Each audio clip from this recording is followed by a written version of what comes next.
ಅದು ಬೇಸಿಗೆಯ ರಜಾ. ಒಂದು ಕುಟುಂಬದವರು 20,000 ಮೈಲುಗಳ ದೂರದಲ್ಲಿರುವ ಒಂದು ಸ್ಥಳಕ್ಕೆ ತಮ್ಮ ಸಾಕು ನಾಯಿಯಾದ ಬಾಬಿಯನ್ನು ಸಹ ಕರೆದುಕೊಂಡು ಹೋದರು. ಬಾಬಿ ಬಹಳ ಸಂತೋಷವಾಗಿ ಕುಟುಂಬದವರೊಂದಿಗೆ ಸಮಯವನ್ನು ಕಳೆಯಿತು. ಮರುಕ್ಷಣದಲ್ಲಿ ಉಂಟಾದ ನೈಸರ್ಗಿಕ ವಿಪತ್ತಿನ ಕಾರಣದಿಂದಾಗಿ ಬಾಬಿ ಕಾಣದೆ ಹೋಯಿತು. ಎಲ್ಲರೂ ಅದನ್ನು ಎಷ್ಟು ಹುಡುಕಿದರೂ ಸಿಗಲಿಲ್ಲ. ಸ್ವಲ್ಪ ದಿನದ ಬಳಿಕ ಒಡೆದ ಹೃದಯದಿಂದ ಅವರು ಮನೆಗೆ ಹಿಂದಿರುಗಿದರು.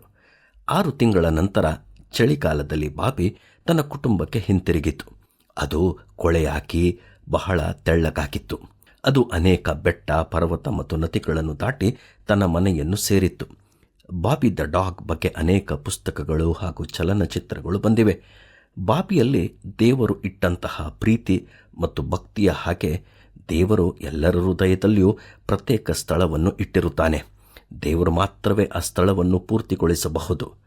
ಅಗಸ್ಟಿನ್ ಎಂಬ ಭಕ್ತರು ಹೀಗೆ ಹೇಳಿದ್ದಾರೆ: ದೇವರೇ, ನಿನಗಾಗಿ ನಮ್ಮನ್ನು ಸೃಷ್ಟಿಸಿರುವೆ, ಆದರೆ ನಿನ್ನನ್ನು ಹೊಂದದವರ ಹೃದಯದಲ್ಲಿ ಸಮಾಧಾನವಿರುವುದಿಲ್ಲ ಎಂದು. ಅರಸನಾದ ದಾವೀದನು ಹೀಗೆ ಹೇಳಿರುವನು: ದೇವರೇ, ಬಾಯಾರಿದ ಜಿಂಕೆಯು ನೀರಿನ ತೊರೆಗಳು ಹೇಗೋ ಹಾಕಿಯೇ ನನ್ನ ಮನವು ನಿನ್ನನ್ನು ಬಯಸುತ್ತದೆ. ನಿಮ್ಮ ಜೀವನದಲ್ಲಿ ಸಮಾಧಾನವಿಲ್ಲವೇ? ಹೃದಯದಲ್ಲಿ ಕಳವಳ ಇದೆಯೇ? ಹಾಗಾದರೆ ನಿಮ್ಮ ಸೃಷ್ಟಿಕರ್ತನಿಗೆ ನಿಮ್ಮ ಸಂಪೂರ್ಣವಾದ ಸ್ಥಳವನ್ನು ನೀಡಿರಿ. ಆಗ ನಿಮ್ಮ ಹೃದಯವು ಸಮಾಧಾನದಲ್ಲಿರುತ್ತದೆ.